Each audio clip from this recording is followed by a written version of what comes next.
पेणच्या साई मंदिरात रामनवमी निमित्त रक्तदान आणि आरोग्य तपासणी शिबिर आयोजित करण्यात आले होते।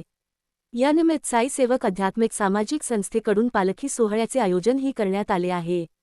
रायगडमध्ये अयोध्येच्या नामाने प्रसिद्ध असलेल्या बळवली गावातही श्रीराम जन्मोत्सव साजरा केला जात आहे। इथे दर्शनासाठी भाविकांची मोठी गर्दी जमली आहे।